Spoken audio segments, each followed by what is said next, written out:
താൻ നിർത്തുന്ന 10ാമത്തെ യുദ്ധമാണിതെന്ന Lebanon Israel വെടിനിർത്തൽ ക്രെഡിറ്റും സ്വന്തമാക്കി അവകാശവാദം ഉന്നയിക്കുകയാണ് അമേരിക്കൻ പ്രസിഡന്റ് ഡൊണാൾഡ് ട്രംപ്. സമാധാന ചർച്ചകൾക്ക് വഴി തുറക്കുന്നതിനായി ഇരു രാജ്യങ്ങളുടെയും ഭരണാധികാരികളുമായി ട്രംപ് നേരിട്ട് ചർച്ചകൾ നടത്തുകയും അവരെ വൈറ്റ് ഹൌസിലേക്ക് ക്ഷണിക്കുകയും ചെയ്തിരുന്നു.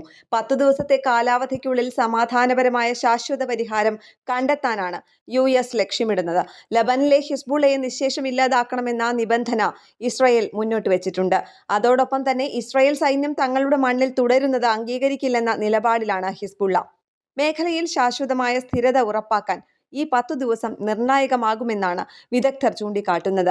Lebanon president Joseph Aoun, Israel പ്രധാനമന്ത്രി ബെഞ്ചമിൻ നെതന്യാഹു എന്നിവരുമായി നടത്തിയ സംഭാഷണങ്ങൾക്ക് പിന്നാലെയാണ് അപൂർവമായ ഈ നയതന്ത്ര നേട്ടം കൈവരിക്കാനായത് എന്നാണ് ട്രംപ് തന്റെ സോഷ്യൽ മീഡിയ പ്ലാറ്റ്ഫോമായ ട്രൂത്ത് സോഷ്യലിൽ കുറിച്ചിരിക്കുന്നത്. ഇരുപക്ഷവും തമ്മിലുള്ള സമാധാന പ്രക്രിയയുടെ ആദ്യ ചുവടുവെപ്പായാണ് ട്രംപ് ഇതിനെ വിശേഷിപ്പിച്ചത്. ലോകമെമ്പാടുമുള്ള 9 യുദ്ധങ്ങൾ പരിഹരിക്കാൻ എനിക്ക് സാധിച്ചു എന്നത് ഒരു ബഹുമതിയാണ്. ഇത് എൻ്റെ 10ാമത്തെ ദൗത്യമായിരിക്കും. അതിനാൽ നമുക്കിത് പൂർത്തിയാക്കാം. ട്രംപ് ട്രൂത്ത് സോഷ്യലിൽ കുറിച്ചത് ഇങ്ങനെയാണ്. ഇസ്രായേലിന്റെയും ലെബനന്റെയും പ്രതിനിധികൾ ഈ ആഴ്ച ആദ്യം വാഷിംഗ്ടണിൽ കൂടിക്കാഴ്ച നടത്തിയതായും അദ്ദേഹം വെളിപ്പെടുത്തി.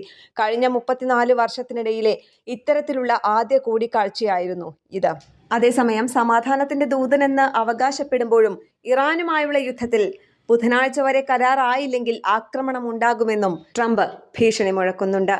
ഇന്റർനാഷണൽ ഡെസ്ക്, കേരള പ്രണാമം.